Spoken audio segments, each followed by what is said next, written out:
গীতার অত্যন্ত গুরুত্বপূর্ণ উপদেশ। গীতায় শ্রীকৃষ্ণ বলেছেন, সঠিক সময় এলে ভগবান আপনাকে অবশ্যই সঠিক মানুষের সঙ্গে দেখা করাবেন। গীতায় লেখা আছে, ভালোবাসার অর্থ কাউকে পাওয়া নয়, তাতে হারিয়ে যাওয়া। কারো উপর খুব বেশি আসক্তি থাকা উচিত নয়। শ্রীকৃষ্ণ বলেছেন যে, জীবনের সঙ্গে সম্পর্কিত সমস্ত গুরুত্বপূর্ণ সিদ্ধান্ত নিজেদেরই নেওয়া উচিত। চলুন তাহলে আমরা জেনে নিই আজকে। বয়স বাড়তেই জীবনের এই সারমর্ম অনুভব করি আমরা। গীতায় বলেছেন শ্রীকৃষ্ণের মুখ নিঃসৃত গীতার বাণী আমাদের জীবনে সঠিক পথের সন্ধান দেয়। হাজার হাজার বছর পরেও এই বাণী আজও আমাদের জীবনে কার্যকরী। জেনে নিন শ্রীমদ্ ভগবত গীতার এমনই কয়েকটি অমূল্য উপদেশ। মহাভারতে কুরুক্ষেত্রের যুদ্ধ শুরুর ঠিক আগে অর্জুনকে গীতার উপদেশ দিয়েছিলেন শ্রীকৃষ্ণ। মহারণ শুরুর মুখে অস্ত্র ত্যাগ করে আপনজনদের বিরুদ্ধে যুদ্ধ করতে অস্বীকার করেছিলেন অর্জুন। শ্রীকৃষ্ণ তখন তাকে জীবনের প্রকৃত শিক্ষা দান করেন। এই উপদেশাবলী গীতার বাণী নামে পরিচিত। হিন্দুদের কাছে গীতা অন্যতম গুরুত্বপূর্ণ ধর্মগ্রন্থ।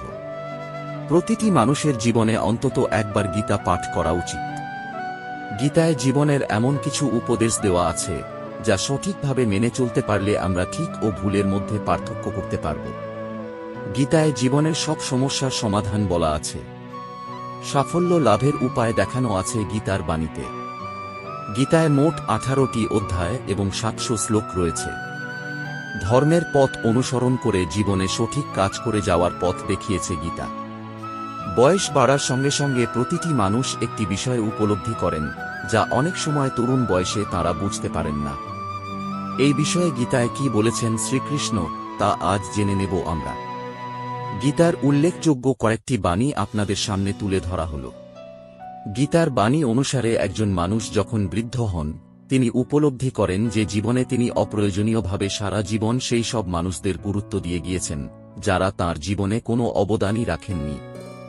গীতায় শ্রীকৃষ্ণ বলেছেন যে প্রতিটি মানুষের নিজের রাগ নিয়ন্ত্রণ করা জরুরি।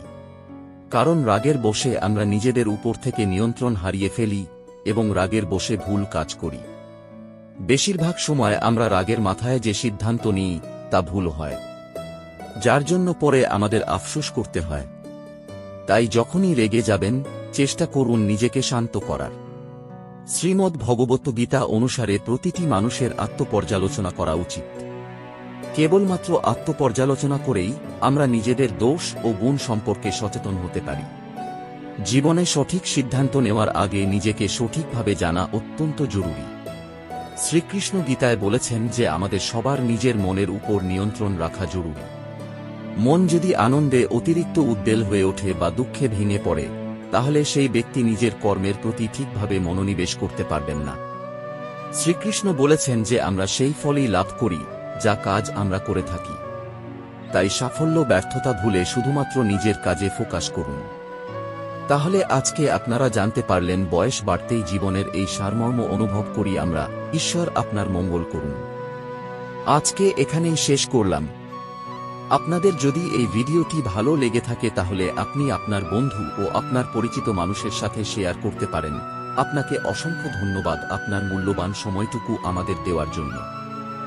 এরকম আরও ভিডিও পেতে হলে চ্যানেলটি সাবস্ক্রাইব করুন। নমস্কার, ভালো থাকবেন। রাধে রাধে।